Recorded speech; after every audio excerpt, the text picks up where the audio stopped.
ان کی بہن فاطمہ نے جب وہ آئے بڑے پریشان کہ وہ کیوں ایمان لائی، فاطمہ اور ان کا بہنوئی سعید، یہ سعید وہی ہیں جن کو اللہ کے نبی صلی اللہ علیہ وسلم نے جنت کی بشارت دی، عشرہ مبشرہ، وہ بھی اندر ہے، ان کو بھی بڑا مارا، فاطمہ کو بھی، کہ تو کون ہوتی ہے جناب محمد صلی اللہ علیہ وسلم کا کلمہ پڑھنے والی؟ تو بعد میں کہا ٹھہر تو جاؤ، جو اللہ نے ہم کو نصیب کیا ہے، وہ کہا جو چھپا کر آئے ہو وہ ذرا نکالو تو صحیح، سناؤ مجھے۔ تو مفسرین نے لکھا ہے کہ یہ مقام جو ہے نا، یہ سورہ طٰہٰ، یہ جگہ، یہ حضرت فاروق اعظم کو جب پڑھ کر سنائی گئی، اس وقت مسلمان نہیں تھے، تو زاروں کے تار آنکھوں سے آنسو جاری ہو گئے، کہنے لگے ابھی جلدی میرے نبی پر کے سامنے مجھے لے جو، میں کلمہ پڑھ کے مسلمان ہو جاؤں۔ تو بعض مفسرین نے اس ضمن میں بھی اس کو ذکر کیا ہے سورۃ طٰہٰ۔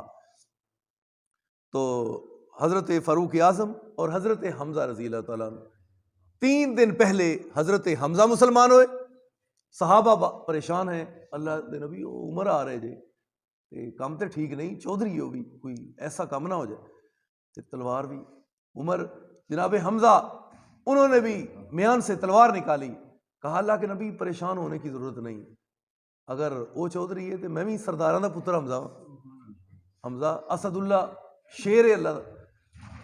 جناب حمزہ اور جناب عمر رضی اللہ تعالیٰ عنہ تشریف لائے اور انتہائی نرم ہو کر نبی علیہ السلام نے اپنے ساتھ بٹھایا اور کہا کیسے آئے؟ کہا اللہ کے حبیب اب وہ پہلے والی بات نہیں، میں تو اب اپنے آپ کو ختم کر کے آپ کا غلام بن کے ہی آ رہا ہوں، بس کلمہ پڑھائیں مجھے۔ تو ایسے قرآن ان پر اثر انداز ہوا حضرت فاروق اعظم پر، اور اللہ کے نبی کی دعا تھی کہ اللہ مجھے چودھری چاہیے، تو اللہ تعالیٰ نے جناب عمر عطا فرمائے۔ پھر عمر اتنا پہلے 27 سال کی عمر میں مسلمان ہوئے، 27 سال پہلے اتنے بڑے نبی علیہ السلام کی راہ میں رکاوٹ، اور بعد میں اتنے ہی بڑے حضور کے محافظ۔ اور مکے والے ہو جنہیں اپنی بیوی نو بیوہ کرانا ہے، آج عمر دے سامنے ہے کوئی؟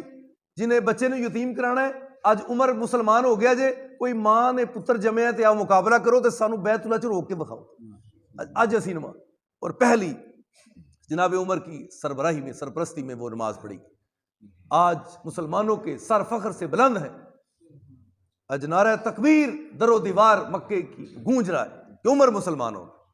وہ سلامہ پہ کر دینے دار الندوہ دے اندر بہ کے، وہ سر لین والے جے آئے نہیں، وہ 100 اونٹ جناب عمر نو انعام تے طور تے آکھیا سی نا، آئے نہیں۔ بعد میں چودھری سر جوڑ کر بیٹھ کے کہنے لگے جو آواز آ رہی ہے نا نعروں کی، تو مسلمانوں کی آمد، لگتا ہے کہ عمر سر لینے نہیں کیا، اپنا سر بھی دے بیٹھے۔ تو اللہ تعالیٰ نے فرمایا ما انزلنا علیک القرآن لتشقی، نہیں ہم نے اتارا اس قرآن کو تاکہ آپ مشقت میں پڑے، اس لیے نہیں بلکہ قرآن آسانی کے لیے اللہ تعالیٰ نے اتارا ہے۔ اور شقا، عناء، تعب، 3 عربی کے لفظ ہیں جن کا مطلب ہوتا ہے تھکاوٹ اور کوئی تکلیف محسوس کرنا، یہ الفاظوں کے 3 ہیں، معنی ایک ہیں۔ تو نبی علیہ السلام پریشان کہ فلاں مسلمان پریشان، فلاں چودھری مسلمان نہیں ہو رہا، فلاں سردار مسلمان نہیں، تو اللہ تعالیٰ نے سورہ کاف کے ایک اور مقام پر فرمایا فَلَعَلَّكَ بَاخِعٌ نَفْسَكَ عَلَىٰ آثَارِهِمْ إِن لَّمْ يُؤْمِنُوا بِهَٰذَا الْحَدِيثِ سے اسفا۔ نبی علیہ السلام اتنے نرم مزاج تھے، اللہ کے نبی دشمنوں کے ساتھ بھی پیار کرتے، جو جانی دشمن تھا اللہ کے نبی روتے اللہ اس کو بھی مسلمان کر دے، جو مجھ پر یہ پتھر پھینک رہا ہے اس کو بھی مسلمان کر دے، کانٹے کھلا رہا ہے اس کو بھی مسلمان کر دے۔ تو اللہ تعالیٰ نے فرمایا کہ آپ اس رنج اور تکلیف کی وجہ سے کہ اپنے آپ کو ہلاک کر دیں گے، مسلمان وہ کیوں نہیں ہو رہے، اس کی وجہ سے آپ اپنے آپ کو کیا پھر آپ ہلاکت میں ڈال دیں گے؟ یعنی نبی علیہ السلام اتنے پریشان ہوتے تھے، آپ کا مطلب یہ تھا کہ سارے مسلمان ہو جائیں۔ آپ کی محنت کا یہ رزلٹ اور نتیجہ تھا کہ مکے سے ایسا وہ روشنی اور نور پھیلا آپ کی نبوت کا کہ مکے کو منور کیا، پھر مکے سے وہ چلا تو مدینے کو منور کیا، پھر وہ چلتا چلتا روم، ایران تک اور شام تک اور مصر کی حدود کو کراس کرتا کرتا پوری دنیا کو اس نے روشن کر دیا۔ یہ تھا قرآن کا نور اور روشنی۔ اللہ تعالیٰ نے فرمایا اِلَّا تَذْكِرَةً لِّمَن يَخْشَىٰ، یہ تو اس لیے اتارا ہے تاکہ نصیحت ہو ان کے لیے جو اللہ سے ڈرتے ہیں۔ تنزیل ممن خلق الارض، یہ اتاری گئی ہے اس اللہ کی طرف سے، کس اللہ کی طرف سے؟ خلق الارض والسماوات العلی، جس نے بلند آسمان اتنے بغیر ستونوں کے، کوئی بیم نہیں، کوئی وچمن نہیں، کوئی اتنی بڑی چھت، کبھی سوچا آپ نے کہ کون ہے اتنا طاقت کا مالک؟ اتنی طاقت، چھوٹا جا لینٹر ساڑھے کو سنبھالا نہیں جاتا، ایک کنال دو کنال یا پہلی کوئی بلڈنگ بنانی ہوئے تے سینکڑوں بندے سر جوڑ کے بہ جاندے نے کہ کیویں بنانا چاہیے، اور تسلی پھر بھی ہوندی نہیں۔ لیکن وہ رب العالمین ہے جس نے کہا کہ کوئی جابر، کوئی سرکش، کوئی اپنے آپ میں کوئی فرعون کہ جو یہ ہے کہتا ہے کہ میں رب کی نہیں مانتا، اللہ فرماندے نے پھر جا یہ نہیں کر، میرے اسمان دے تھلوں نکل کے وکھا تے زمین دے تختے تو اتر کے وکھا، جا ذرا دوڑ کے وکھا کیڈی کو تیری دوڑ۔ لیکن کوئی اتر بھی نہیں سکتا تے اسمان دی چھت لوں کوئی نکل بھی نہیں سکتا۔ وہ اتنی بڑی چھت بنانے والا وہ رب العالمین ہے، اور تمہاری آنکھ تھک جائے گی، زمین آسمان میں کوئی شگاف تمہیں کوئی نظر نہیں آئے گا، کوئی اونچی نیچی جگہ، وہ ایسی بڑی چھت مضبوط بنانے والا وہ اللہ ہے۔ الرحمن علی العرش استویٰ، رحمان ہے کہاں؟ اللہ کہاں ہے؟ اللہ نے فرمایا رحمان اپنے عرش کے اوپر ہے۔ کہاں ہے؟ اپنے عرش کے اوپر۔ اللہ تعالیٰ کی کرسی، اللہ تعالیٰ کی کرسی، زمین و آسمان، پورا نظام کائنات، یہ اللہ کی کرسی کے سامنے اس طرح ہے جیسے ایک چھوٹی سی انگوٹھی ہے۔ ستارے، ایک ستارہ تو زمین تو بڑا ہے، جڑا چمک رہا ہے چھوٹا جا لگتا ہے، یہ پوری زمین تو بھی بڑا ہے ایک ستارہ، اور اتنے ستارے، پھر چاند، سورج، یہ چشمے، یہ پہاڑ، یہ زمین آسمان، پھر یہ اور سیارے، پورا نظام کائنات اللہ کی کرسی کے سامنے ایسے جیسے انگوٹھی ہے جنگل کے اندر۔ اور پھر اللہ کی کرسی کو بھی ساتھ ملاؤ اور ساری کائنات کا نظام بھی ملاؤ تو عرش کے سامنے اس طرح جیسے جنگل میں ایک انگوٹھی پڑی ہے۔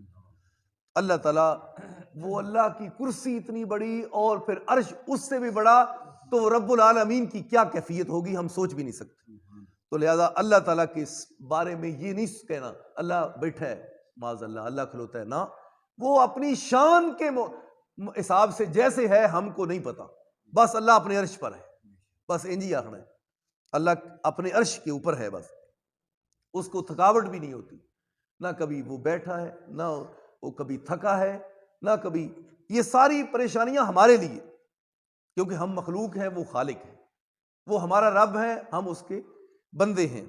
تو اللہ تعالیٰ نے فرمایا لہو ما فی السماوات و ما فی الارض، اسی اللہ کے لیے آسمانوں کے اندر جو کچھ ہے اور جو زمین میں، وما بینہما وما تحت الثری، اور زمین کتنی بڑی ہے، بہت بڑی زمین، اس کا بھی نہیں پتا، اور اس زمین کے نیچے کیا کیا ہے، اور اس کے نیچے بھی جو ہے تحت الثری کے وہی معنی ہے جو اسفل سافلین، یعنی انتہائی نیچے۔ تو اللہ تعالیٰ نے فرمایا جو سب سے نیچے ہے اس کا بھی مالک وہ اللہ ہے۔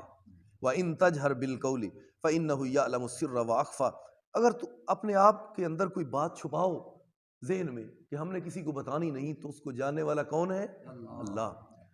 تم نے اپنے ذہن میں کوئی راز رکھا ہے، سینے میں چھپایا ہے، تو اللہ تعالیٰ، زبان سے تم نے ابھی بولا بھی نہیں، تو اس کو جاننے والا وہ اللہ ہے۔ اللہ تعالیٰ کو پتہ ہے اس بندے نے کیا سوچا ہے، جب سوچتے ہو اس وقت بھی وہ جانتا ہے، جب کر گزرتے ہو اس وقت بھی۔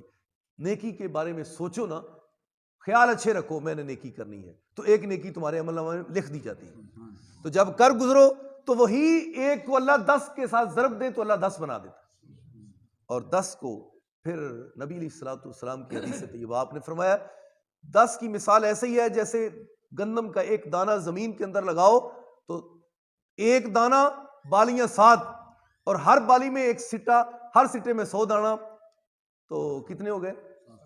700۔ ایسے 700 سے اللہ جس کو چاہے ڈبل بھی کر دے۔ یہ اللہ تعالیٰ، یعنی اس طرح اللہ تعالیٰ انسان کی بخشش کے بہانے بناتا ہے کہ کس طرح انسان کو معاف کیا جا سکے۔ اللہ لا الہ الا ہو، اللہ وہ ہے۔ اللہ نے پہلے شروع میں لفظ اللہ بیان کیا، اللہ، پھر کہا کہ اب میں اپنا آپ تعارف تو کراؤں کہ میں کون ہوں۔ اللہ نے فرمایا لا الہ، اللہ وہ ہے جس کے علاوہ کوئی معبود نہیں، کوئی خالق بھی نہیں، کوئی مالک بھی نہیں، کوئی رازق بھی نہیں، کوئی غریب نواز بھی نہیں، گنج بخش بھی، وہ سارے خزانوں کا اکیلے ہی مالک ہے بس۔ جس کو چاہے بیٹے دے، جس کو چاہے کچھ بھی نہ دے، بیٹیاں دے دے یا خالی بیٹے بیٹیاں ملا کے، اس کی مرضی ہے، چاہے تو کچھ بھی نہ دے۔ اللہ تعالیٰ ہے رازق، خالق، مالک، معبود برحق، لہ الاسماء الحسنی، اسی کے لیے اچھے اچھے نام ہیں۔ اچھے اچھے نام کون سے ہیں؟ رحمان، رحیم، یا ستار، یا غفار، یا ارحم الراحمین، یہ اللہ کے نام ہیں۔ اللہ تعالیٰ ہم سب کو اچھے اچھے ناموں کے ساتھ پکارنے کی توفیق دے، اور اللہ تعالیٰ کے سامنے جھکو، گڑو، اور اس کی توحید کو غور سے پہچانو کہ اللہ کون ہے، اور اس کو پہچان کر پھر اس کی عبادت کرو گے انشاءاللہ۔ جیسے صحابہ کرام نے اللہ کو رب مان کر اس کی عبادت کی اور مار کھائی اور صبر کیا، تو اللہ نے کیسا بدلہ ان کو عطا فرما دیا۔ تو آج ہم کو بھی، اور یاد رکھو ٹائم تھوڑا ہے، ساڑھے کو ٹائم بہت تھوڑا ہے، زندگی انتہائی معقول ہے۔ اگر بالفرض 70 یا 60 سال دا کو ٹائم مل بھی جائے بالفرض ہے، تو وہ بھی ٹائم تے کوئی نہیں نا۔ ٹائم جنہاں بزرگاں دی عمر ہو گئی ہے، پوچھو انہاں کو، آکھن گے پتر مینوں تے پتہ ہی نہیں لگا میرے 70 سال کتنے گزر گئے۔ 60 والے کو پوچھو، آندا جی مینوں ہی نہیں، 50 آندا جی مینوں ہی پتہ نہیں لگا ہے، میں جویں ستیاں ہی گزر گئی ہے، یا اگلا پیر ہویا تو پچھلا ہویا بس۔